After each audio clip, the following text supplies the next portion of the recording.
नमस्ते श्रोतागण। कहानी चैनल में आपका स्वागत है। आइए सुनते हैं मालती जोशी जी की कहानी ऑनर किलिंग। अनु, आवाज सुनकर मैं एकदम चौंक गई। पापा मेरे कमरे के दरवाजे पर खड़े थे। किताब परे फेंक कर मैं हड़बड़ाकर उठ खड़ी हुई। जी पापा। सुनो, आज शाम अपने यहाँ कुछ लोग आने वाले हैं। जी। तुम्हें भी उनसे मिलना होगा। जी। अगर कोई बात चले तो यही कहना कि तुम अपना एमबीए पूरा करने के लिए यहाँ रुकी हुई हो। मतलब? क्या तुम्हें सीधी सादी हिंदी समझ में नहीं आती, या कि मैं रशियन में बात कर रहा हूँ? वे झल्लाकर बोले और पलटकर चल दिए। वे जिस अंदाज में सीढ़ियां उतर रहे थे, उससे पता चल रहा था कि वे कितने गुस्से में हैं। मैं सकपकाई सी कुछ देर तक वहीं दरवाजे पर खड़ी रही, फिर धम से आकर बिस्तर पर बैठ गई।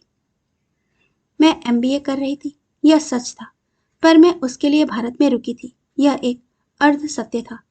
इस अर्ध सत्य को पापा इतनी तरजीह क्यों दे रहे थे, समझ में नहीं आ रहा था।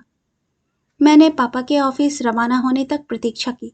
जब उनकी गाड़ी बंगले का गेट पार कर गई तो मैं नीचे उतर आई। मैंने सीधे किचन का रुख किया। जैसा कि मेरा अनुमान था, मम्मी वहीं थी, पसीने से तरबतर काम में जुटी हुई थी। चारों बर्नर्स पर कुछ न कुछ चढ़ा हुआ था और पूरी रसोई तरह तरह के मसालों से महक रही थी। बड़ी तैयारियां हो रही हैं। कोई खास मेहमान आ रहे हैं क्या? मैंने पूछा। जयपुर से कुछ लोग अतुल के लिए रिश्ता लेकर आ रहे हैं। लगता है काफी जोरदार पार्टी है। उत्तर में मम्मी केवल हंसती। तो इन जयपुर वालों को मेरी पढ़ाई में इतनी दिलचस्पी क्यों है? भैया के क्वालिफिकेशंस काफी नहीं है क्या? क्यों, क्या हुआ? पापा कह रहे थे उन्हें अपने एमबीए के बारे में जरूर बताना। अगर उन्होंने कहा है तो बताना ही होगा। तुम तो उनका स्वभाव जानती ही हो, वहां बहस की कोई गुंजाइश नहीं होती। तुमने उनकी आदत बिगाड़ी है। हर बात सिर झुकाकर मान लेती हो, कभी विरोध नहीं करती। इसीलिए ये अच्छा न्याय है। बच्चे गलती करें तो मेरी जिम्मेदारी है, पापा गुस्सा करें तो उसका ठीकरा भी मेरे सिर पर। तुम सब लोगों ने मिलकर मुझे बलि का बकरा बना दिया है। अच्छा, अब जाओ यहाँ से। यहाँ खड़े रहकर मेरा दिमाग मत खाओ, और जाते हुए बरामदे में बैठे पंडित को अंदर भेजना, नहीं तो शाम तक बादाम ही छिलता रहेगा। और यहाँ ढेर सारा काम पड़ा है, दाल पीसनी है, पनीर तलना है। मम्मी की बात पूरी होने से पहले ही मैं वहां से भाग खड़ी हुई। उनके कामों की लिस्ट सुनकर मुझे ही पसीने छूटने लगे थे। शाम को वे लोग पधारे। सचमुच बड़ी जोरदार पार्टी थी। 2 शानदार गाड़ियों में लदकर वे आए थे। विदेशी गाड़ियां, यूनिफॉर्मधारी शोकर, ठाठ अलग ही लग रहे थे। मैं सोच रही थी, क्या ये लोग जयपुर से भोपाल तक कार से आए हैं? पर मुझे ज्यादा सोचना नहीं पड़ा।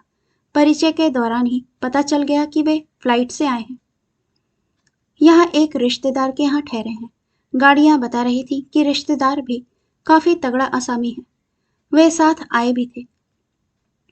एक बात तो साफ समझ में आ गई कि आईएएस दामाद का लालच ही उन्हें हमारे दरवाजे तक ले आया है, नहीं तो हम लोग उनके पासंग में भी नहीं थे।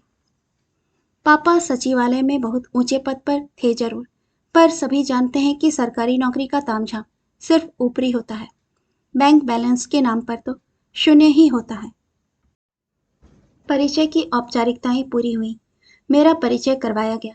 मेरी बेटी अनुष्का एमबीए कर रही है। इसका मन भी अतुल की तरह आईएएस करने का था। कर भी लेती, क्योंकि हमेशा टॉपर रही है। पर मैंने कहा, तुम्हें तो भारत में रहना नहीं है, फिर क्या मतलब? दामाद तो लंदन में है ना? अच्छा, किस कंपनी में? प्रश्न मुझसे पूछा गया था, पर मैं इतना सकपका गई थी कि उत्तर देते नहीं बना।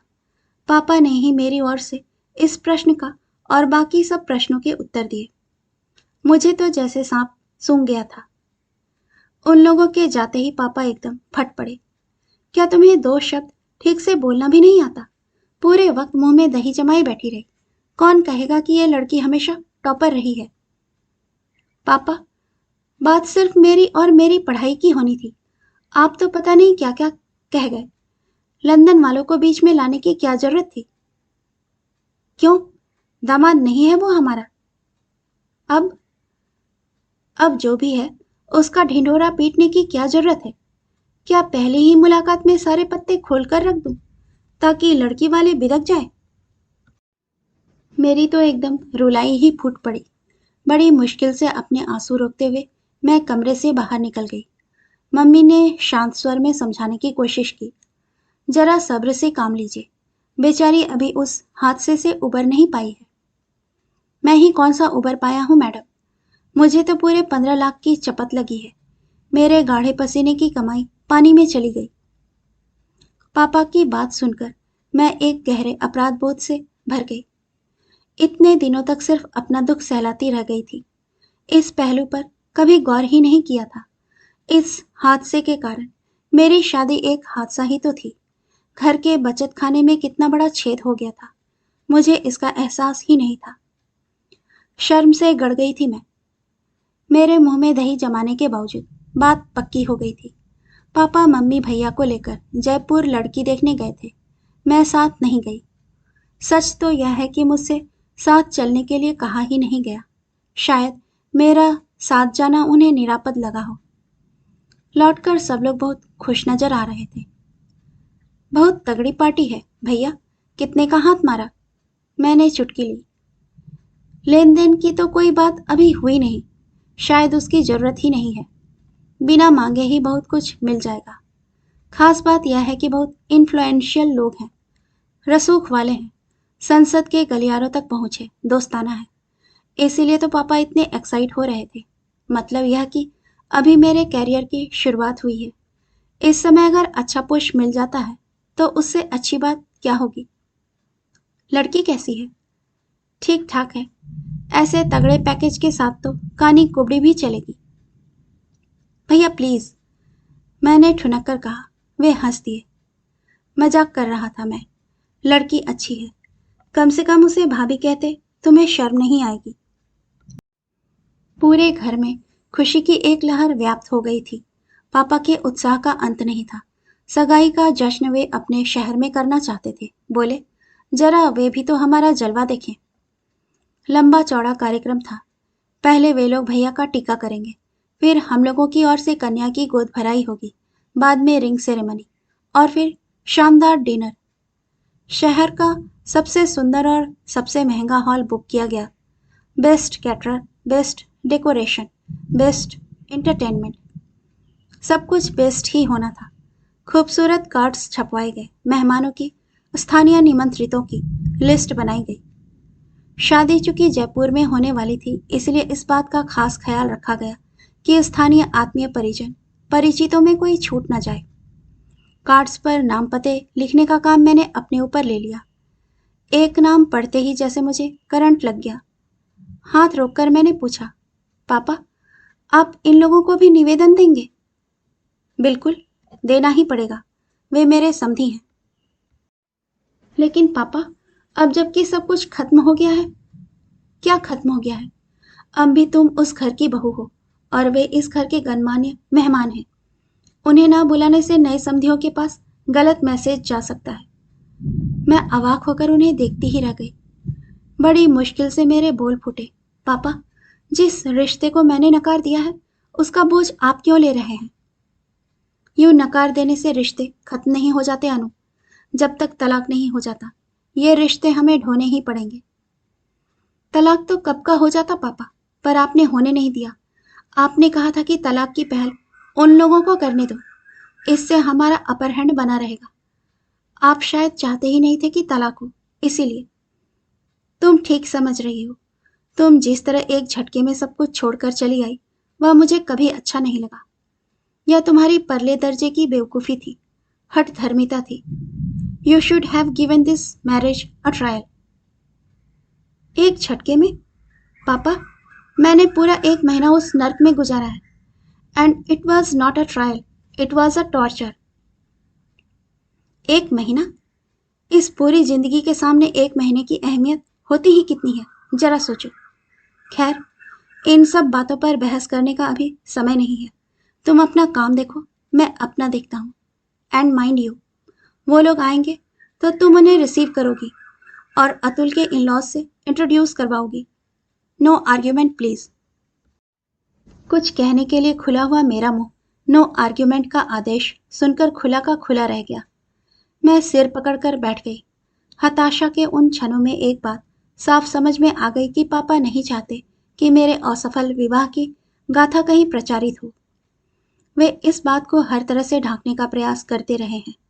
शायद इसीलिए तलाक की अर्जी दायर करने में भी वे टाल मटोल करते रहे हैं। उन्हें शायद लगता रहा कि तलाकशुदा बहन बेटे के लिए आने वाले अच्छे रिश्तों में बाधक बनेगी। उस दिन मम्मी से लड़की वालों के बिदकने की बात कह भी तो रहे थे, पर उन्होंने ये कैसे कह दिया कि you should have given this marriage a trial. क्या मम्मी ने उन्हें कुछ नहीं बताया, जबकि मैं मम्मी को पल पल की खबर देती रही थी। मेरी आधी पूंजी तो सिर्फ फोन कॉल्स पर ही खर्च हो गई थी। अपनी शादी मुझे एक दुःस्वप्न की तरह याद आती है। शादी तो खैर बहुत धूमधाम से हुई थी। लेन देन में, स्वागत सत्कार में पापा ने कोई कोर कसर नहीं छोड़ी थी। किसी को किसी तरह की शिकायत का मौका नहीं दिया था। पर मेरे प्रारब्ध से वे कैसे लड़ते। दूल्हे राजा पूरे समय अनमने बने हुए थे। लोगों ने इसे लक्ष्य भी किया, पर यह मान लिया गया कि इतने वर्ष विदेश में रहने के बाद परंपरागत शादी की यह टीम-टाम तड़क-भड़क रस्मो रिवाज उसे रास नहीं आ रहे हैं। यहाँ तो हिंदुस्तानी शादी की चकाचौंध से प्रभावित होकर बाहर वाले यहाँ आकर शादी रचाते हैं और यहाँ अपने ही बच्चे मुंह फुलाए बैठे हैं। अच्छा विरोधाभास है। हनीमून के लिए पापा ने गोवा के टिकट बुक करा रखे थे। होटल में भी रिजर्वेशन हो चुका था, पर छुट्टी न होने का बहाना बनाकर दूल्हे मियाँ मुझे लेकर चौथे दिन ही उड़ चले थे।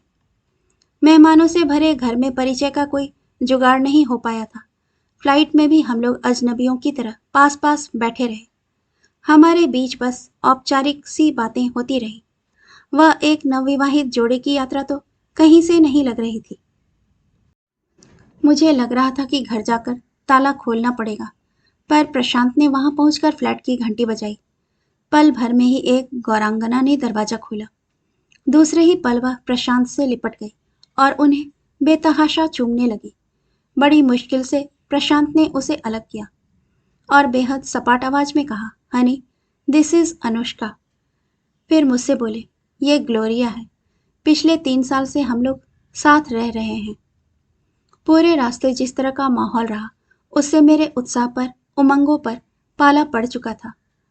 यह सब सुनने के बाद तो जैसे मैं सुन्न ही हो गई। प्रशांत ने मेरा बैग उठा लिया और मुझे अपने साथ आने का इशारा किया। एक छोटे से कमरे में मुझे टिकाकर बोले, यू जस्ट रिलैक्स, मैं अभी आ रहा हूँ। रिलैक्स? ऐसी हालत में कोई रिलैक्स हो सकता है? अपने दोनों हाथों में सिर पकड़कर मैं जड़वत बैठी रही। पता नहीं कितनी देर। कोई घंटे भर बाद वे फ्रेश होकर लौटे।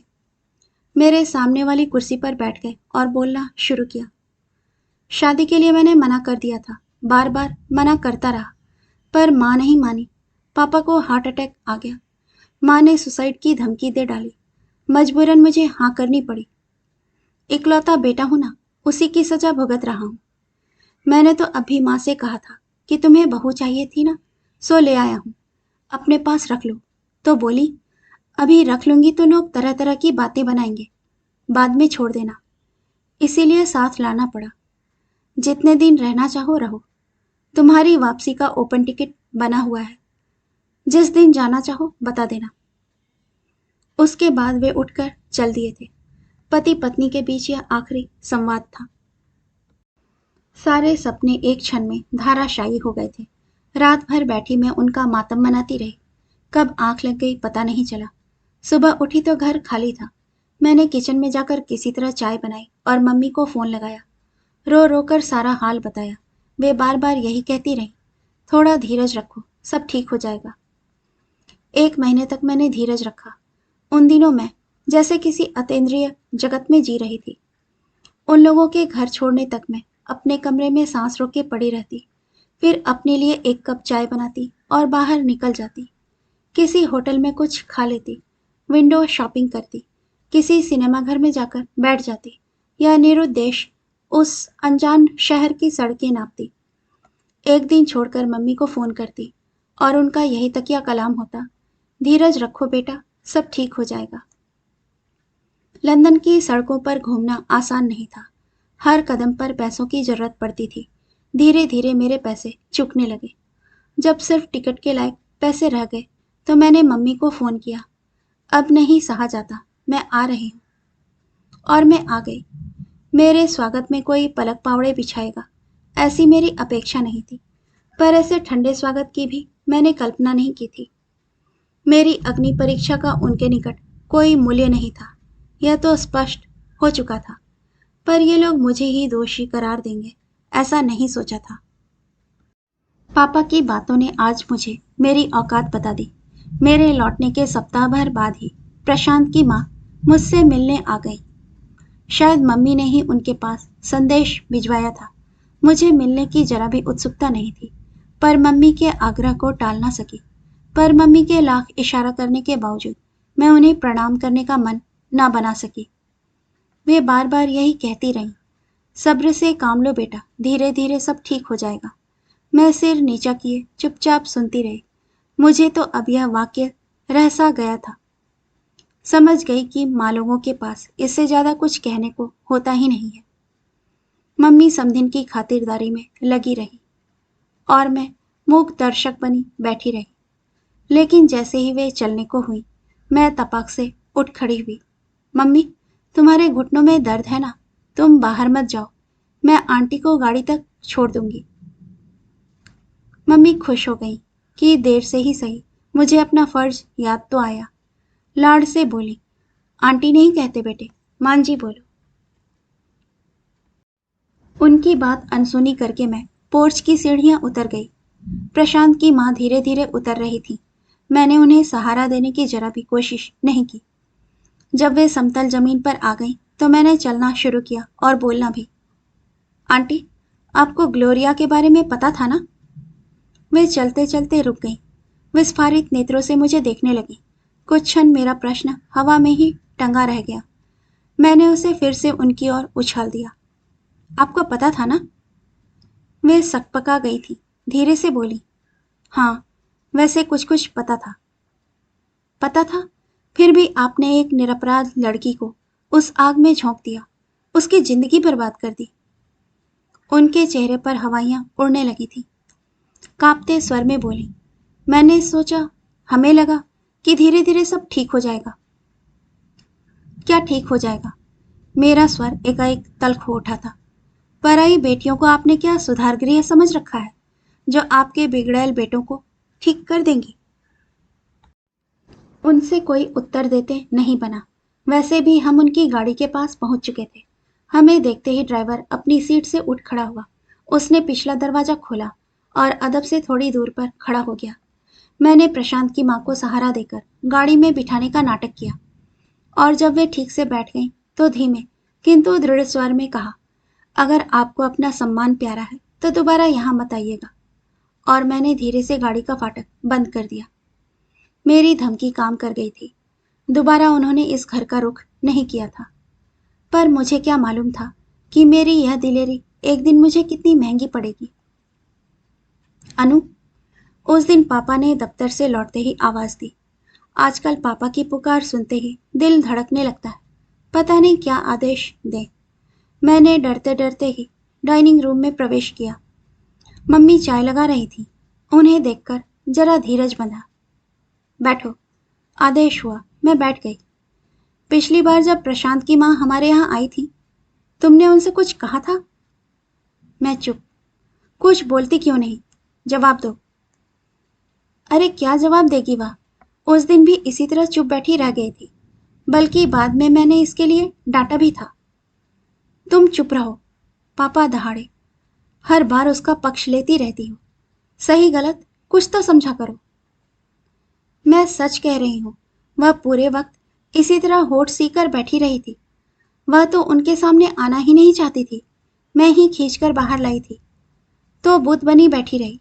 गाड़ी तक उन्हें छोड़ने चली गई, यही बड़ी मेहरबानी हुई। गाड़ी तक तुम नहीं गई थी? नहीं। अनु बोली, मम्मी, आपके घुटनों में दर्द है तो आप रहने दो। मुझे लगा इसे उनसे अकेले में कुछ कहना होगा, इसीलिए मैं मान गई। क्यों? क्या हुआ? आज उनका ऑफिस में फोन आया था। बोली, कार्ड तो आपका मिल गया है, पर आपकी बेटी ने मेरा इतना घोर अपमान किया है कि मैं आपके यहाँ कदम नहीं रखूंगी। तो ना रखें, क्या फर्क पड़ता है, मैंने कहा। शट अप, पापा एकदम फुफकार उठे। एक तो बेवकूफी कर बैठी हो, ऊपर से जबान लड़ा रही हो। उनके ना आने का मतलब जानती हो? नई समधी मुझसे 10 बार पूछेंगे और 10 बार मुझे नए बहाने गढ़ने पड़ेंगे। इसका क्या इंप्रेशन पड़ेगा जानती हो? पापा, क्या आपको नहीं लगता कि शादी ब्याह के मामले में थोड़ी ट्रांसपेरेंसी होनी चाहिए? हम खुद जो भुगत रहे हैं वह और क्या है। I think it is high time कि आप सबको बता दें। वाह, क्या बात कही है। इस शिगुफे के लिए इससे अच्छा कोई मुहूर्त हो ही नहीं सकता। अतुल की इंगेजमेंट की घोषणा बाद में होगी। पहले मैं बड़े शान से तुम्हारे ब्रेकअप की घोषणा करूंगा, ठीक है? पापा, आप गलत। इनफ। मुझे अकल सिखाने की कोशिश मत करो। हर चीज का एक वक्त होता है और यह शिगुफा छोड़ने का यह वक्त नहीं है। अतुल की शादी हो जाने दो, फिर उन लोगों को भी देखता हूँ। जी पापा। जी पापा नहीं, कल तुम वहां जाओगी, उनसे माफी मांगोगी और सगाई में आने के लिए राजी करोगी। मुझे ऑफिस में छोड़कर मोहन घर आएगा और तुम्हें ले जाएगा। पापा प्लीज, नो आर्ग्यूमेंट्स प्लीज, पापा ने कहा और उठकर चल दिए। पापा तो अपनी तरफ से वह विषय समाप्त करके चले गए, पर मेरे लिए तो यह एक यातना चक्र की शुरुआत थी। पूरी रात मैं सो नहीं सकी और आत्महत्या के विभिन्न उपायों पर विचार करती रही। उस रात लंदन में एक क्षण में मेरी दुनिया भस्मसान हो गई थी। उस अनजाने देश में निसहाय अकेली थी मैं, पर वहां एक बार भी मैंने आत्महत्या के बारे में नहीं सोचा था। मम्मी पापा के चेहरे मेरी आंखों के सामने आ गए थे। मैंने सोच लिया था कि इस नालायक आदमी के लिए मैं अपने माँ बाप को दुखी नहीं करूंगी, और आज इन्हीं लोगों के कारण मैं आत्महत्या के उपाय खोज रही हूँ। पापा के घर में रहकर मैं उनसे बगावत नहीं कर सकती, तो फिर मरने के अलावा और चारा क्या है? मन हो रहा था पंखे से लटक जाऊं या ऊपर जाकर छत से कूद जाऊं, या कि नीचे स्टोर रूम में जाकर रैट किल की टिकिया ले आऊं और पानी में घोलकर पी जाऊं। जलकर मरने का भी एक विकल्प है, पर उसके लिए केरोसिन या पेट्रोल चाहिए। और ठीक से मर गए तो ठीक, बच गई तो वह भयानक शक्ल लेकर कहाँ जाऊंगी? वह जिंदगी तो मौत से भी बदतर होगी। एक काम हो सकता है, कल जब तालाब के पास से गाड़ी गुजरेगी तो पानी देखने के बहाने उतर पड़ूंगी और रेलिंग से छलांग लगा दूंगी, या फिर किसी सिग्नल पर गाड़ी रुकेगी तो चुपचाप उतर जाऊंगी और बस या ट्रक के आगे कूद जाऊंगी। लेकिन अगर मैं मर गई तो पापा मोहन की जान ले लेंगे, और बच गई तो वो लानत मलामत होगी कि बस। बदनामी होगी सो अलग। लड़कियों का मरना निरापद थोड़े ही है। लोग तरह तरह के अर्थ निकालने लगते हैं, और मेरे इस कारनामे की वजह से भैया की शादी खटाई में पड़ गई तो पापा मुझे कभी माफ नहीं करेंगे। मरने के बाद भी मुझे कोसते रहेंगे। सारी रात मैं सो नहीं सकी। ऊट पटांग विचार मन में आते रहे। जरा सी झपकी लगते ही अजीब अजीब सपने आते रहे। आखिर मैं मुंह अंधेरे उठ बैठी और देर तक ठंडे पानी से नहाती रही। नहाने के बाद मन एकदम तरोताजा हो गया और एक नया ही विचार मन में कौंध गया। मुझे अलग से आत्महत्या करने की जरूरत क्या है? आखिर आत्महत्या का मतलब क्या होता है? आत्मा का हनन ही तो। प्रशांत की मां के चरणों में गिरकर क्षमा याचना करना किस आत्महत्या से कम है? पर इसे क्या कहेंगे, हत्या या आत्महत्या? कहानी सुनने के लिए आपका धन्यवाद। श्रोतागण, आपसे विनम्र अनुरोध है कि कृपया कहानी पसंद आए तो इसे लाइक और सब्सक्राइब जरूर कीजिएगा। धन्यवाद।